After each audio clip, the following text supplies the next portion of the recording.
Hi everyone. I believe all the communication has been happening from this side only. Now we will like to hear from people sitting there as well. We also have the HR here, right? As sir said, when I joined Toastmasters 7 years back, even I was in a dilemma. Everybody wants to improve the communication, but whether this is the right platform or not. Because believe me, whenever we are standing in front of unknown people, and I believe all of you are unknown to me, there's a sense of nervousness. I think that if I am committing a mistake, what will happen? If the person who's sitting in front of me, who happens to be quite senior to me, if he starts laughing, then what will happen? If I am not able to deliver to the best of my potential, these are some of the things that come in our mind. Before we move forward in the meeting, I would like to have a few inputs from some of you. As in, what is difficult? Why is it difficult to come here and speak on the stage? Can we have it from you? Sitting. See, usually what happens is we are too much acclimatized to speak up in this. Because right. Generally, we are mature, socialization is such that usually we are talking to people. So, every second, third sentence, you started giving a pause and then started speaking. Usually it happens. Right. So, like if you go down south, usually people speak in English. Exactly. Our colleagues in the organization, they are from south, are forced you have to speak in English. Right. So that is one of the, I think, because of your environment also, it will make a lot of difference. Okay. So, lack of content and confidence. Okay. What can be the reason of lack of confidence? Hesitation. Hesitation. So, what do you think? Environment. Okay. How many of us feel that if I'm coming here on the stage and if I say something wrong, I'll make a fool out of myself? I believe this is one of the major problems that all of us feel. Whenever we are talking to people and telling them about Toastmasters, we tell them that the first thing that we do is that we welcome you to make mistakes, to commit mistakes, because that is bound to happen. Just like Sir said, whenever a person delivers his or her first project, which is known as the icebreaker, as in breaking the ice between you and me, between all of us, we give the person a standing ovation.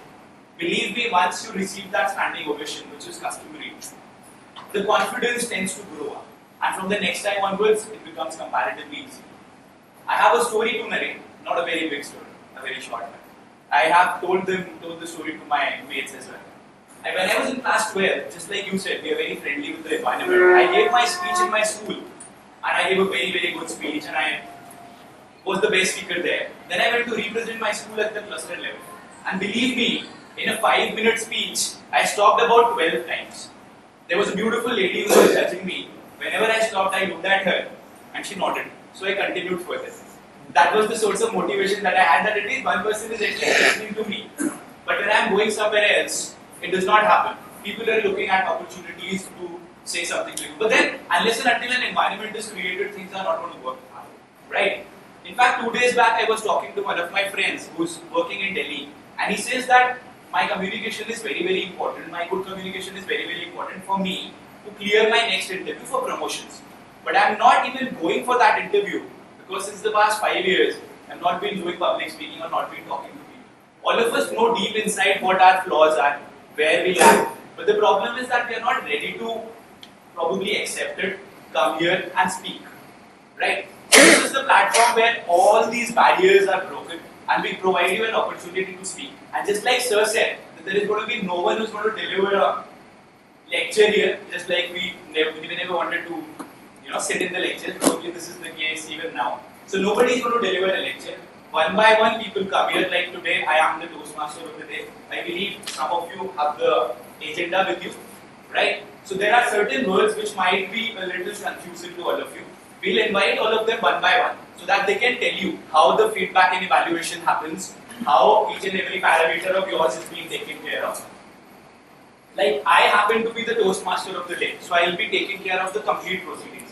One by one, I will be calling my team members who will be performing one role or the other. They will be telling you about their roles, and just as Sir said, we do all these roles on a rotational basis so that everybody gets the opportunity to perform one role or the other.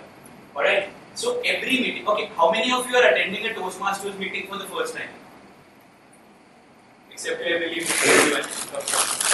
Yesterday there is a volunteer of mine who was going to join a company, a college in Bangalore, and he said, Sir, I am going to miss Toastmasters there.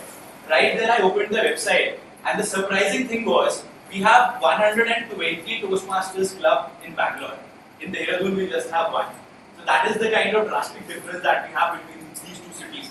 And in Bangalore, we have clubs in almost every big company. We have it in Intel, we have it in Google, we have it in Tachyminds, we have it in Tech Mahindra, we have it at Infosys. Almost every company has a club there, right? So that just shows the magnitude that we have. Talking about an ideal Toastmaster meeting, in every meeting we have got 4 segments. The first segment primarily comprises of your prepared speeches. Just like Sir said, you follow this particular manual in your speech. Your first speech is your icebreaker. From the second speech onwards, you will be required to perform particular roles. So every speech, the difficulty level or the expectations, I must say, increase. First speech, you have to tell about yourself. Second speech, it should be a structured speech. From the third speech onwards, fourth speech onwards, we look at eye contact, we look at body language, and everything comes in. Okay, this is your first manual. And the second manual is the leadership manual, where you are assigned particular roles which you need to take care of. So the first segment, we'll have the prepared speeches which come under the completed communicative manual.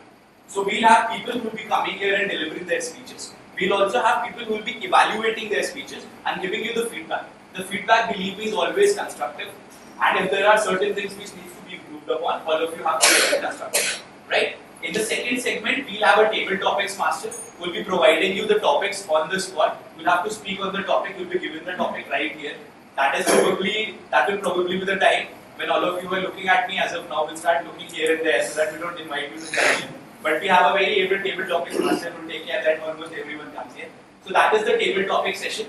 Then we'll have the feedback and evaluation session, where one by one people who have been assigned the roles of evaluation will come here. They'll tell you about what was good and what needs to be improved upon. And then we have the networking session where we have coffee and interact with each other formally.